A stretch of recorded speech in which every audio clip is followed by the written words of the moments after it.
What's up, everybody? Welcome to another Fuse AMA session. Thanks for joining us today. And don't forget to like, share, and subscribe. And don't worry, I'm not going to keep saying it over and over again. Just go and do it now, and we can avoid all of that. So it's been a bit of a minute since I was doing this. I went away on holiday for like 3-4 weeks, came back, and the whole crypto industry was broken fundamentally. So everybody's talking about FTX, Sam Bankman-Fried. So it's been a pretty exciting week for sure. And I'm sure we're going to get into all that stuff. But first, I want to introduce today's guest. And we've got the CEO of StealthX with us today, Maria Carola. How you doing, Maria? You good today? Hi. I'm doing well, considering especially the whole crypto market situation, because like you can't ignore that as much as you try. But considering all the circumstances, I had my nervous breakdown already, and now I'm well. So we've both had our breakdowns. We've both been crying in the corner, and now it's time to come back and talk to each other about what we actually do. But we'll talk about FTX in a little bit. I don't want it to dominate the chat at all. But as you say, we can't really avoid it a little bit. So let me give everyone a quick kind of 411 on StealthX before we dive in, and I barrage you with all my questions. So StealthX is an instant cryptocurrency exchange, limitless swaps, more than 450 tokens, and that includes Fuse as well now. So for quick and easy exchanges, data privacy and security is paramount. For StealthX, so all the swaps are non-custodial, which is what everybody wants to hear right now, Maria. So I think we're here to talk about StealthX and everything that's been happening for you guys over the last couple of months, and kind of dive into the different aspects of what the platform does and the integration with Fuse. But before we go down that road, I want to start at the beginning, and I want to talk about who you are, Maria. And can you tell us a little bit about yourself, how you ended up in this pretty mental Web3 blockchain world? And if you can, a little bit about the team around you and why you guys are kind of well positioned to deliver StealthX. Yeah, sure. With pleasure. I like talking about myself, and it's mostly what I do, I think. So first, it's a pleasure being here. Thank you very much. It's great to be back. Actually, it's been a while for me as well, doing some kind of live streams and interviews and stuff like this, because I've been buried with all the other things that CEO should do. Yes. So I've been in the crypto space for a while now. I believe it's my 6th year or something like this. Okay. And I've joined the space when I was way too young for that, at the age of 19. Okay. Wow. No, it's actually my 7th year then. I'm horrible at math also, so probably you'll encounter it several times during this.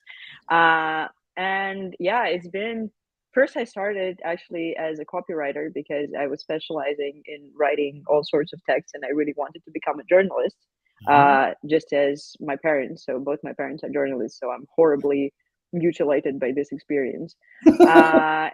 And yeah, so I started writing about Bitcoin and all about crypto for one of the projects. I'm not going to name them because probably they hate me.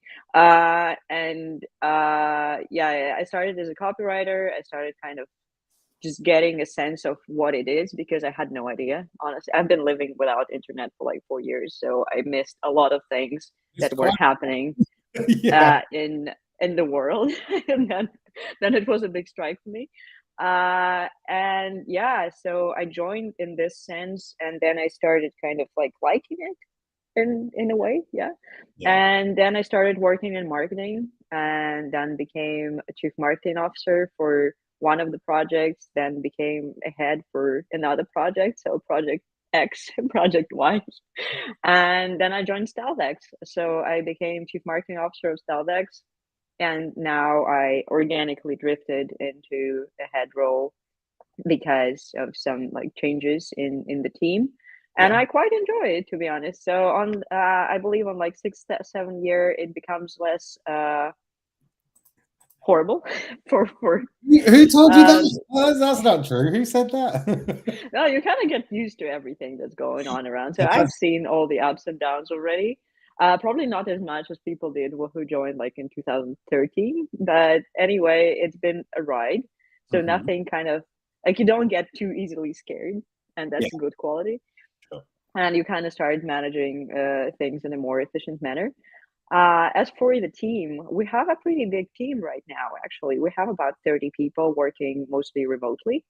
Okay. So it's including developers, management, marketing, business development. And so you've met some already because we have a chat Yes. and we discuss things in there. And most of them have crypto background, both for management and for developers. So most people worked in some kind of crypto projects before, can be Nice. exchanges, can be like fiat providers, all this stuff. Some are joining like without experience. I'm actually super into uh teaching new people, and they also have like lots of questions, and I Yeah. love this onboarding process, and I can be very annoying because I'm always like, ah, how's it going? I made this notion for you that has like 1035 coins. uh they seem to enjoy it, or at least they say so. And yeah, so I believe that no matter how crypto space is feeling right now, which is definitely a thing that we can't ignore, we Yeah. have been having new people coming in who are interested in joining cryptosphere, and they don't say it's a bubble, which Yeah. is a great sign already. Yes. And yeah, so it seems to be pretty stable from the point of like we do crypto full time, Yeah. so Yeah. it's like our full time job, and it's good to have a flow of new people who are interested in joining and who are kind of looking forward to Like what's going to energy, happen isn't next. it? Like a bit of I always love that as well when like new energy comes into a company and it's like even if they're not so savvy with crypto and blockchain, it doesn't really matter because that kind of energy to learn is quite exciting. I find as the same as you, like I like to teach people from the basics up to the more complicated stuff, but it's quite enjoyable to kind of part with this knowledge a little bit. Like we've learned it, we should actually use it. So it's yeah, Yeah, I that's true. totally feel you on that. And that's an interesting journey as well, like being a kind of journalist to begin with. But there's no better way. I also write a lot of content, and I think there's no better way to get to grips with everything and learn about everything in the space by reading and writing down all of it, because then you can't avoid learning, right? So, and then sales, marketing, CEO, all very logical to me. Yeah, I think. this is it's been a while, but yeah, I believe that actually people who start with writing, at Mm, least people with my kind of mental, I don't know, structure, because I need to write things down to remember them. It's like it's always been a thing. yeah, And when you try to compile all this like huge chunks of information into some kind of like a coherent text, then exactly. you understand them better, and you kind of start filtering out the things that you don't really believe, Yes. and you find your sources. It's kind of like a very hard way to learn because then It you is. make huge amounts of mistakes, Yeah. but also it's a good way to just understand things better. I believe that should be taught in the university. Actually, in Vilnius University, they teach you that. I'm a huge promoter. Yeah. Nice. Well, it's kind of like using your own brain to guide. Like you can always read other people's articles and sources and references and all these things, but it's kind of then up to you to pull it apart. And then, like you say, which bits do you like? Which bits are you on board with? Which bits are you a bit skeptical about? And you can make your own decisions then, and then you can write articles around that. So it's quite interesting from that perspective, I think. But gives you a good foundation at the least, anyway. But nice, thank you for that, because I always like to get an idea of who I'm talking to. And I think listeners like to understand who it is they're listening to, because yeah, companies are That companies. makes sense. Yeah.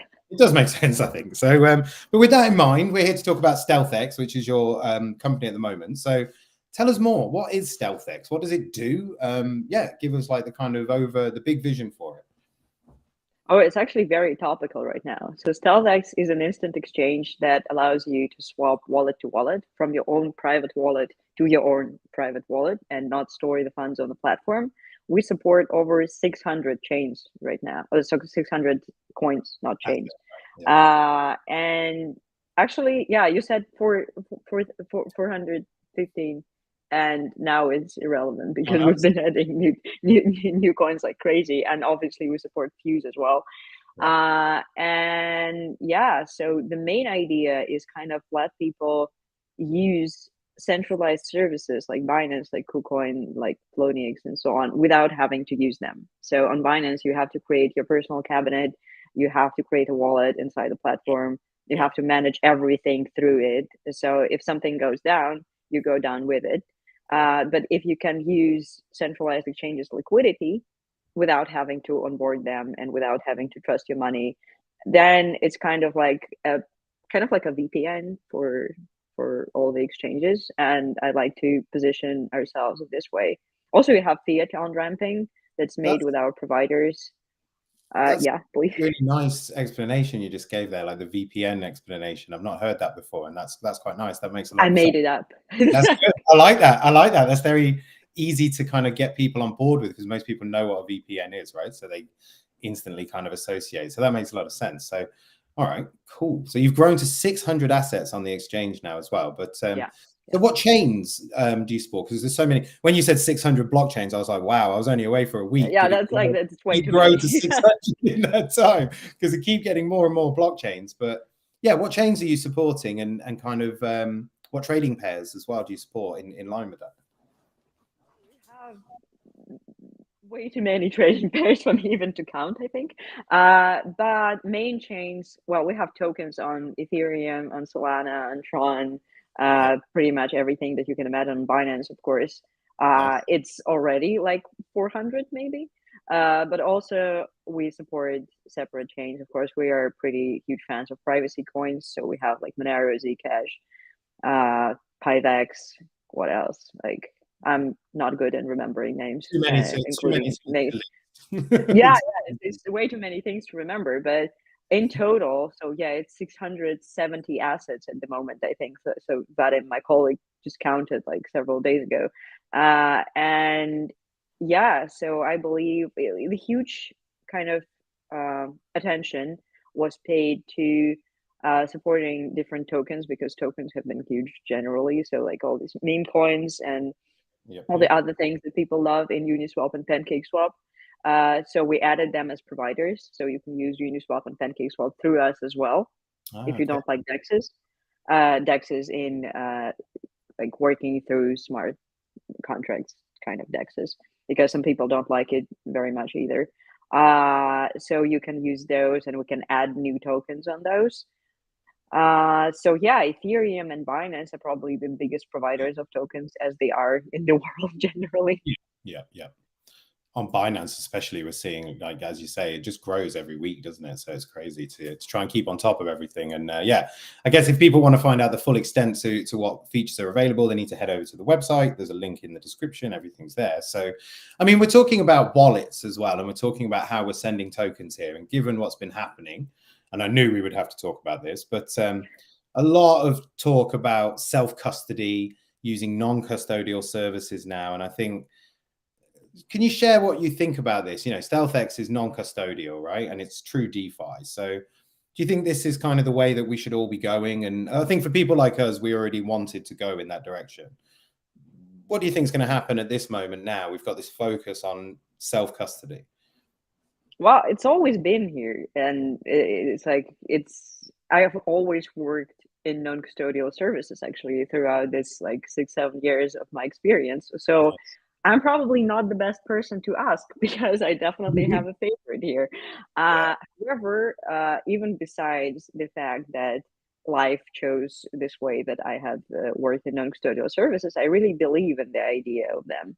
And I really kind of supported the whole thing throughout all this time, never doubted it. So this is kind of, I don't trust anything very easily, and this is probably why I don't really trust centralized exchanges in holding my funds. So I need to trust some third party to do some operations for me. Like, I had horrible experience with banking throughout my life, when like all my accounts just went down with all the money on it. So I don't see why it cannot happen in centralized exchange, because basically it's the same bank, but with like crypto written to the name.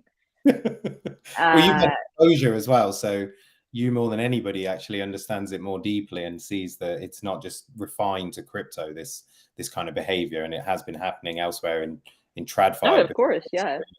I don't think a lot of people know so that. like anything, like if you trust any third party, even if you give your money to your friend, they can run away. So like this is This is the whole Self-custody is point. always the safest, right?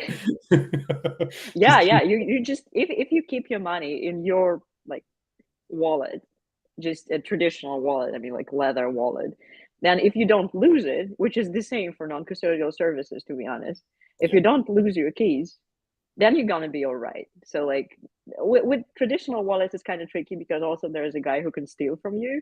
yeah. But with non-custodial wallets, you're kind of more safe at that Yeah, I point, mean, at least. another great analogy, really. It's like your traditional leather wallet, but with a digital padlock around it so that people can't get in so easily, Yeah, actually. they can like scratch in, Yeah, unless you give them your keys or like they somehow try to scam you through like sending something to them, which happens, yeah, and we cannot deny that happens. However, with non-custodial wallets, I believe that you're given much more freedom of yeah, what you can do and what you can't do. So you need to be cautious, definitely, and you yeah, need to be attentive to what you do to your keys and how you store them and what service do you choose, because there are some services that pretend to be non-custodial wallets, for example. I'm not yeah, going to name them, but there are some that actually happen to be custodial. yeah, It's a rare case, but it happens. However, if you choose some trustworthy enough company that doesn't have access to your funds, this is one more great thing about non-custodial companies, because even they can't get through. So like when it comes to wallets, they just generate this like key for you, but they can't kind of mess with it in yeah. any way. So they are just providers of this kind of like a little service of putting some numbers and digits together for you to get into the blockchain. So you have these numbers and digits, and then it's on you. And only you can do anything to it that you find appropriate. Which, when you say it out loud, is absolutely what everybody should want to do with their money, right? You know, Yes, there seems that's to the be whole point. I don't hesitancy. understand. Like, yeah, I understand why people choose custodial services and centralized services, because there is a support line that you can ping Yes, and say, like, I sent my money somewhere and I don't know where they went. Like, can you please reverse the transaction because it's not done on chain anyway? yeah, And they are like, okay, dude, no problem. Like, we'll just make it and you'll be fine. This is convenience, but also you need to think what you sacrifice for this convenience. yes. So this is kind of like a personal choice. My choice is obvious, but No, I think the choice should be more obvious. I always use that Spider-Man thing, Uncle Ben. You know, lots of power comes lots of responsibility. oh yeah, It's true. I mean, but when it comes to I always find it very interesting with money overall. Like you can start. Sometimes I start conversations with people about their money, what they do with it, and they just want to get away from the conversation really quickly. Like they just want to escape it. It's like it's all too complicated. It's not for me. I don't know. And it makes me a little bit angry because I'm like, it's really not that difficult. You just need to take a bit more it's care. not. But I do think that people right now are kind of like way more Mm, evolved in this response. sense. So many people invest, for example, like not in crypto, but just in like stocks and stuff like this, which was like before that, it was just for like some kind of Yeah, super cool dude brokers from like Wall Street. And now yeah, like every housewife can do that. yeah. And so people are more savvy, definitely. But in crypto, it's still kind of like in this. Uh, we're It's still still very early, yeah. as majority of people say. Well, what is it now? Like 14, 15 years. I think we can still claim this for a little while longer, perhaps. But I think after the next couple of Like years, money is thousands of years old. Also, we're still early into money. It's fine. There's millennia to go yet until we figure this out. But all right, cool. So that's I just wanted to ask as well. So the way that it works with StealthX in terms of wallet creation, like I've got MetaMask. Do I just come along and connect, or do I just put my wallet address, or like how is it working on StealthX regarding that? Like in terms of, do you take my email address? What kind of data do you want from me? Stuff like that. we don't want any of your data Nice. except the wallet address that's going to be used to send you the money. Okay. But this is your wallet address, so you can use, if you use MetaMask, then you can just paste, like copy paste your wallet address into StealthX interface, like whatever coin you would like to swap, and just use it. And we don't need anything else from you. And then you'll just see the statuses change from like exchanging to sending to your wallet to finished. And you don't need to create any kind of personal cabinet. You don't need to log in. You don't need to leave your email, unless you want to subscribe to our newsletter, which I would appreciate. But yeah, besides that, nothing is needed. Nice. Okay, so I'm guessing then, because there are quite a lot of decentralized exchanges around in the world, we know that, and they're launching every week. So how is StealthX kind of positioning itself differently to those other sort of your direct competitors? And it's got stealth in the name, so I was kind of presuming that privacy has a lot to do with this. But do you want to tell us a bit more about that? Because yeah, it's quite competitive out there, isn't it? So yeah, sure, you're right. So stealth is in the name, and X is an exchange. So we're Stealth Exchange. And that means that we value privacy. We don't ask any personal data or login in or like any inside platform wallet creations and so on. We nice. have different kinds of competitors that probably I would like to cover. So first of all, there's centralized exchanges, which Yeah. is obvious difference. Then there are DEXs, meaning Uniswap, PancakeSwap. They work on protocols. We don't work on protocols. This is the main difference. So we have our own algorithm that checks the availability of trading pairs on different like liquidity providers. Okay. And if it's available and if the rate is good, so if we have two available, then we compare the rate. This rate is better, and we go with it for your swap. If the system is more reliable, in my opinion, at least, because smart contracts need to be maintained, and also they can be hacked into, which is unpleasant. And we saw that happening many times already. And the whole experience probably is a little bit more difficult, at least for me. Maybe there are people who are super used to decentralized exchanges like Uniswap and they're good with it. But I believe that just copy pasting your wallet is a little bit less complex than like choosing the slippage and so on. Definitely, definitely. And do the users get a choice? For example, you're talking about the best routing. So is that a decision that you guys make and say, right, this is the best fee structure available for this swap? This is what we'll go with? Or do you like present people with options, or how does it work on the platform? We're not an aggregator. So there are even providers that we work with that are aggregators that go with like a full set of exchanges that are available at the moment. We don't do that. We just choose the best rate for you. Plus, you can choose the parameters that you would like this exchange to happen. So if you want fixed rate, the like providers would be this probably, and if you want this like floating rate, the providers would be different. But also, it usually depends on coins Yeah. because like there are coins that just are supported on Uniswap, for example. So there's Yes. nothing to choose from per se. Yes, yes, yes. Well, yeah, you've got to get the liquidity. Okay, it makes a lot of sense. So the whole platform's kind of geared up to be pretty straightforward to use. And who would you say is your target market? Is it people like me that use Uniswap that are just maybe looking to simplify everyday actions, or is it complete newbies? Like, who would you say should be using StealthX? Who would find it beneficial and easy? Well, I believe that probably it's good for newbies because we have fiat. Fiat, Yeah. like it's the necessary first step that needs to be taken to onboard crypto, and we have Mercuria as a provider who have uh, the non KYC purchase if it's below $900. So Okay. which is pretty good. So if you want to just get into crypto but don't want to get into too deep because otherwise you'll need your ID and stuff like this, Okay. then you can just buy like for 800 or 900 and not go through verification process. And then after you did this, you can exchange crypto to crypto and StyleDex, which is very straightforward. Unless if you have a wallet, then it's okay for you. I believe that right now there is a demand from people who are migrating from custodial exchanges because they want an alternative. So, Yeah. and they want an alternative often in the way that they can still use Binance that they're used to and still use like KuCoin that they're used to without actually having to deal with them. So they just put all the money that they used to have and they still have obviously into a non-custodial wallet, and then they start thinking like, okay, I still need these trading pairs and where do I find them, and then they start searching for non-custodial services. So this is definitely like StyleDex can help with that.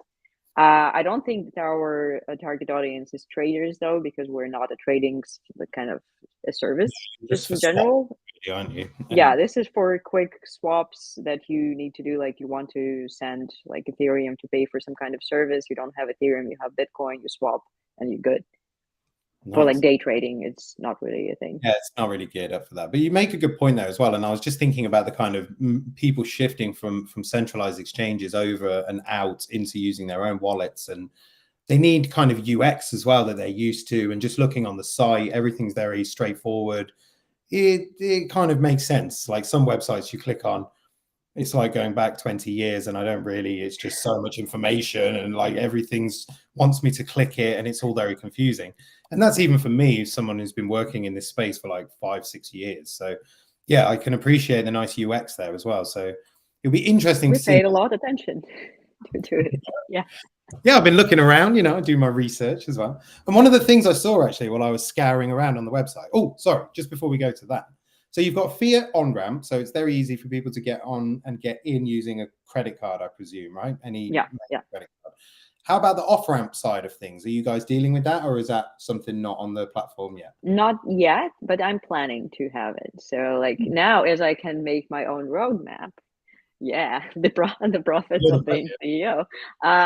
Then we're really planning because we've seen quite some demand on having the off ramp, and we have providers who can do that. So it's just on us to integrate it, basically. Nice. So that's something that might be coming in the future, but cool. And we can jump into like what's forthcoming on the roadmap towards the end as well, because I definitely want to hear some more about that. But one of the things I saw on your site, which was really kind of nice to see, was that there's some really good customer reviews there, and they're kind of praising customer support. And for me, I think it's really important because when people learn about DeFi, they often think that there is no support available and that it's very much, there you go, you're off. You go and that's it. You go, girl. You go and figure it all out and probably lose all your money, and we'll pick up the pieces later. But I saw a lot of nice reviews there, and I personally don't think that a DeFi platform should be faceless. But how do you guys treat that? How are you working with your customers? What kind of help do you give them? And actually, what's the number one question that people ask, Maria? If you know, because you may not know about that. Can you check my order? Probably. Can you just double check that everything works? Right? Yeah, because there are lots of people who are, I understand their nervousness. Yeah. Like you go into a new platform and you send your crypto somewhere, and then like for 1 minute it doesn't show up. Yeah. And you're like, oh my God, this whole 1 minute. How's it going? And then they start like, how's it going? My order is number 1, 2, 3, 4, 5. Can you please check it? Yeah. And that's normal. Like, honestly, we're not offended in any way by that, because like, I get why are you nervous? Like if you're especially using new platform that probably you are having like, I don't know, $15 transaction just to to make sure it's not scammy and it's not going to eat all your money and like disappear into nothingness. Exactly. But we've been around for a while. We actually have been established in 2018. So if we did that, then probably we wouldn't survive so long. I wouldn't be talking to you. I don't think. Yeah. But yeah, this is number one question, definitely. There are more questions. Actually, our support team is amazing. I want to like make a little shout out to them if anybody is watching, because probably they are working. I'm just here talking. They're supporting people. Yeah, they're like really supporting people, not in the way that I do. Yeah, they are very careful, and they ask so many questions to me, for example, because if they want to double check something, they just go to me, and like I'm drowned into like all this pool of questions, and it's a great thing. Yeah, this is like, I always appreciate that when they don't like make up some kind of excuse, which I've seen in many services, and it always annoys me because I know the answer to this question most probably, and I'm just getting like straight up lies back, which is unpleasant experience. And yeah, they are very careful trying to answer all the questions correctly and in time. So they're also super efficient. So they're always online 24/7 in our live chat and via email. So they're always there for you. And yeah, so number one question is, can you check my order? Also, there is the question, are you legit? Which I don't know, like, if we're not legit, how are we going to answer that? Yeah, like, no, I'm not. This is this is strange. Probably they need to send you like a link, like, okay, you can send the money here and check. Yeah. Yeah. But this Okay. is kind of passive aggressive also. Yeah. Yeah. So yeah, there is the question: Are you legit? And also there are questions, obviously, like how you work and like Yeah. stuff like More this. standard kind of stuff. But that's interesting that the two questions are: Did everything go okay? And is this legit? Like in that order as well, maybe. Yeah, Because- yeah. Like the first one is definitely with the order. Also, there are people asking like about the privacy and yeah. about particular coins. Like, do you support this and that? Like, are you planning to support this and that? Also, there are many people who are like requesting the new coins, and if we can, we try to like answer their demand and list it. If we see that the project is good, Yeah. then and we can technically have it, then we're always super up for like adding new assets. This is how we went to 600, basically. Yeah, well, yeah, people want to see a lot. I was going to say, like, having a support team that is more knowledgeable than the customer is always obviously beneficial. And I think what we're I touching think it should like it should be like it's they're obviously professional. critical, right? So, but as you say, many support companies, I go to them and I sometimes feel like I know more than them from the beginning. And then I already am on a back foot thinking you can't help me. So it's always great to have real people who actually engage with the products, people who understand what they're talking about at the other end of the hotline, as it were. So that's really good to see as well. And I'm sure it will help you guys grow as well, definitely. All righty. I wanted to ask as well about the kind of, given again what's been happening in the industry, there's some, what do you think, Maria, are the kind of core values that a DEX or a platform like StealthX needs to uphold to be taken kind of not seriously, but just to be, get some respect and to be, you know, viewed nicely in the space right now? What do you think? Maybe three is too many, but any you've got there in your No, mind? this is a good question actually. I think that the first one you have to be honest, probably, both to the customer and to ourselves, kind of on Yes. what we do. Because also there are way too many unfortunate examples of projects that the team doesn't know what they're exactly doing, Yeah. and they usually go down for that particular reason. Yeah. So you need to be honest to what you do, what your goals are, not Yeah. hide anything, including to the customer. You don't need like any kind of hidden fees when you can put it up like straight. You don't need to lie to anybody. That's another thing because like lies destroy projects, they destroy people. It Yeah. kind of destroys everything around, which we've seen happening just Which recently. we're kind of watching live this week, right? So yeah, I mean that's why we're kind of talking about it. But yeah, sorry. Any more? Any more? I'm thinking about the third one. I think it needs to be simple, like honestly, Yeah. or probably that's one of the things because the more complicated you try to get, the more confusing it will get eventually.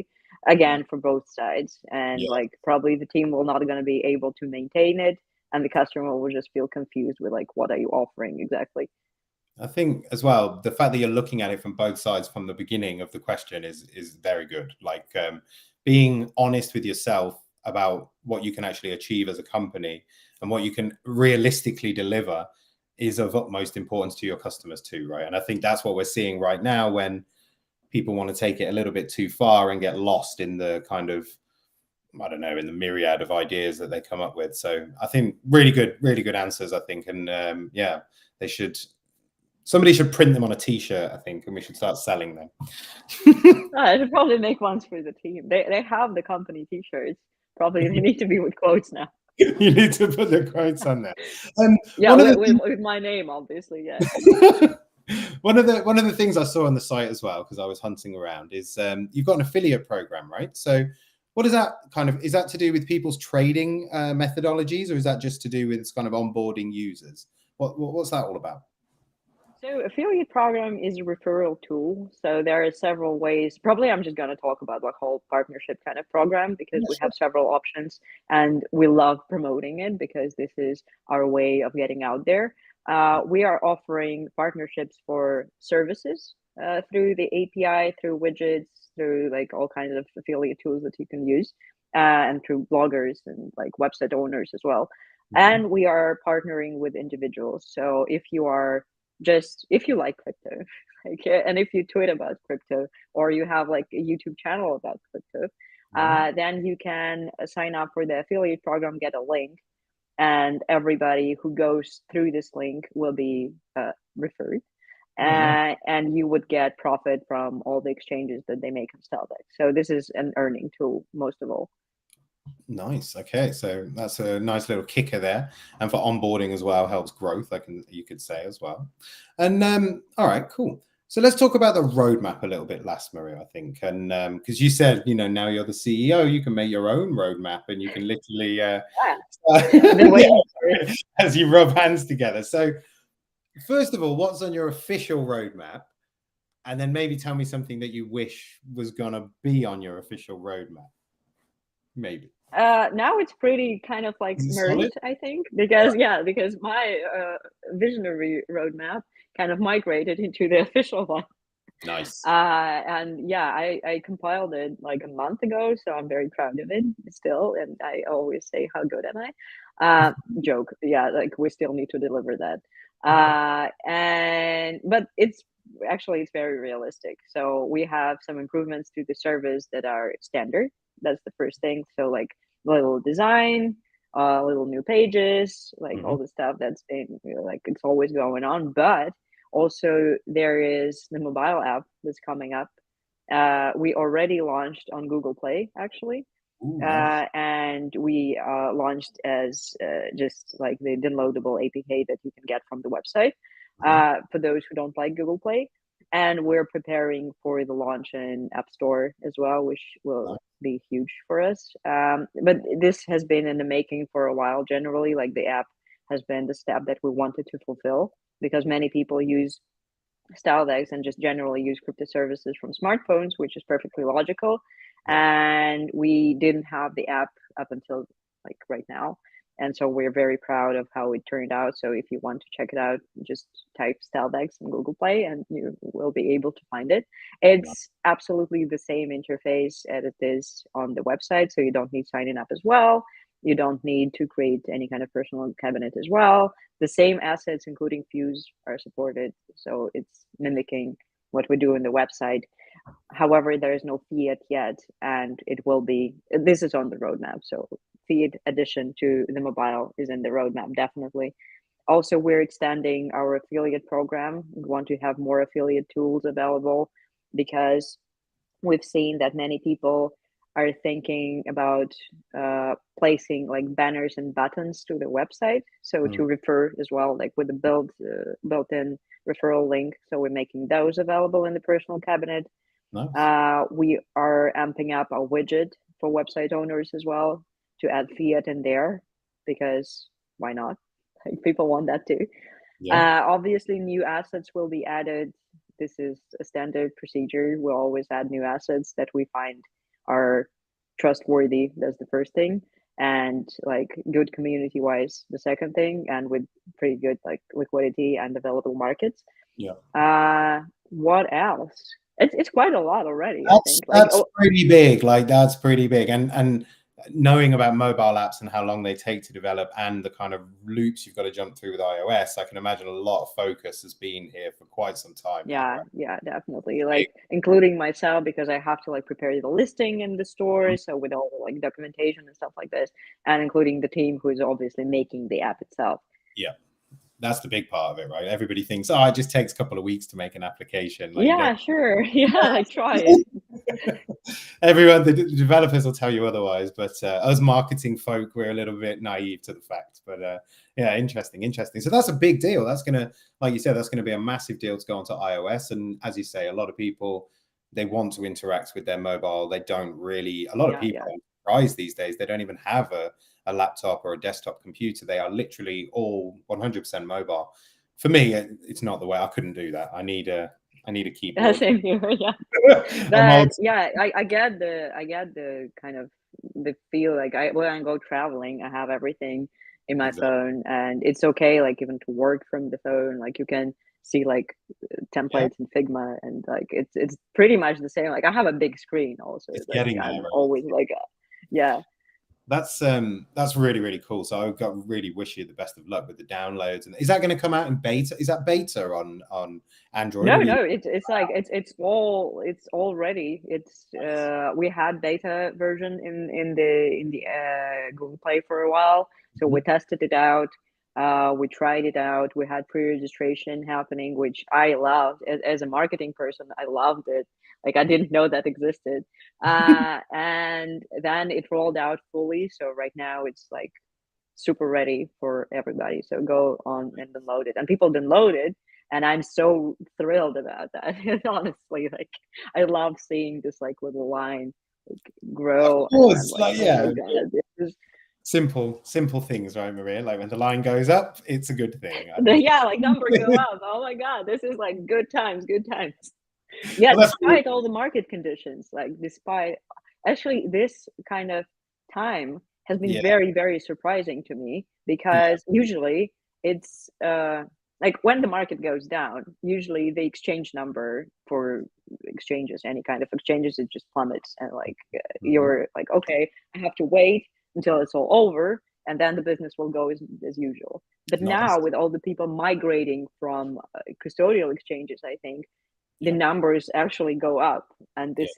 this is the first time I see that, honestly, in the whole like period of me working.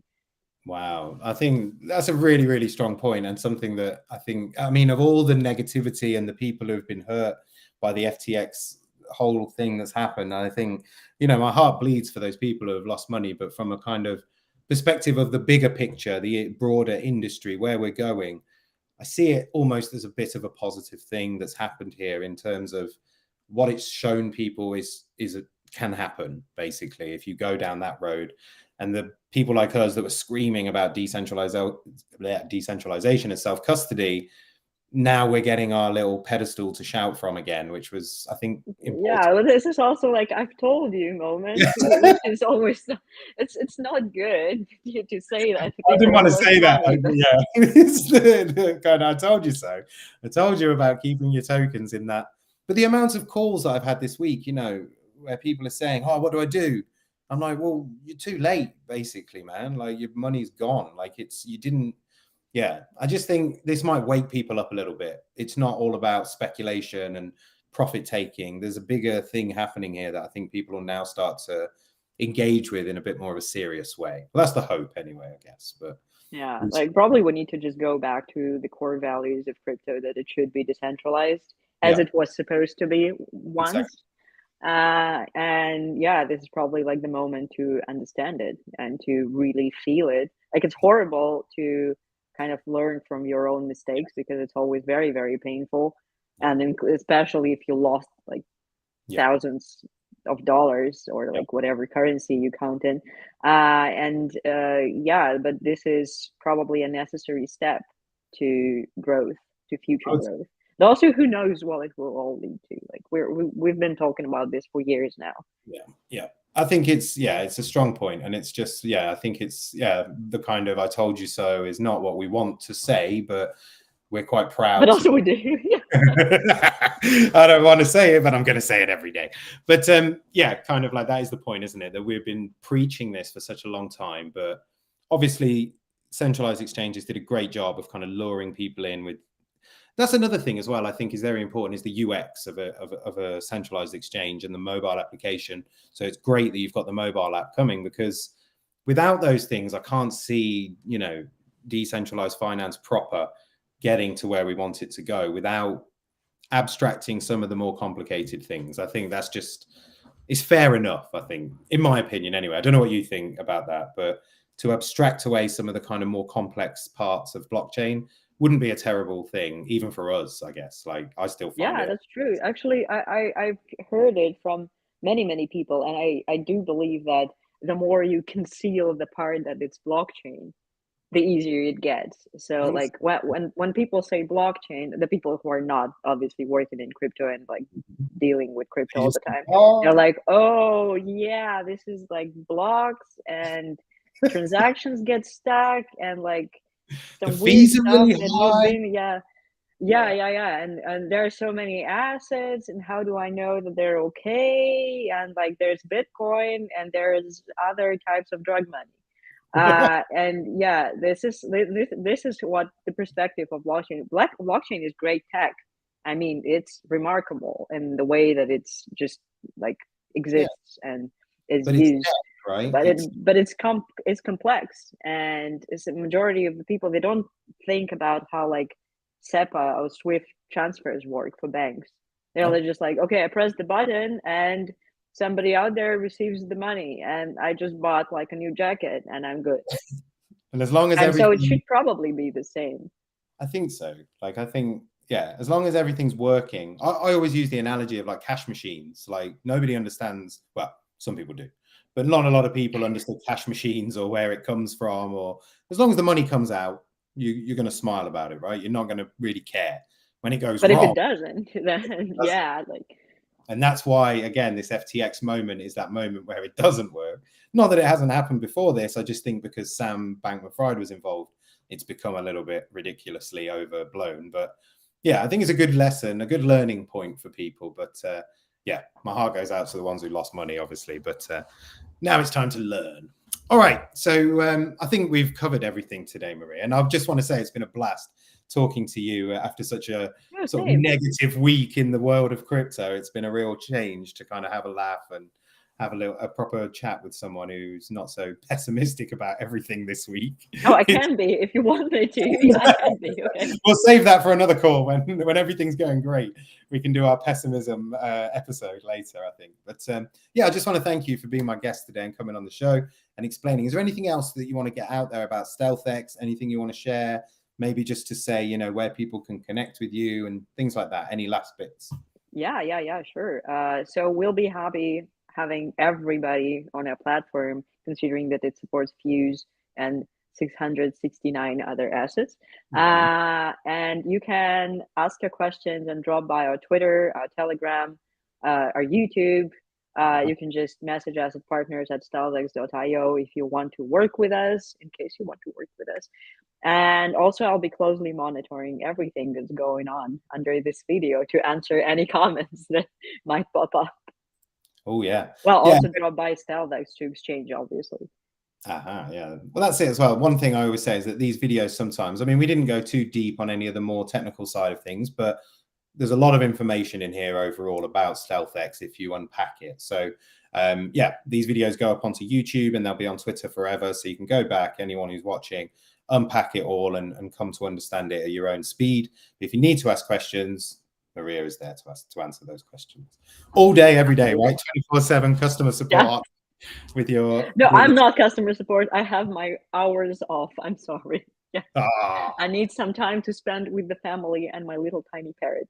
Of course. All right. So thank you once again to everyone who's tuned in, and thank you, Maria. Thank you for joining me today. It's been a really good chat. And yeah, I'll see you all later for another episode of Fuse Meets. So everybody take care, and we'll catch you soon.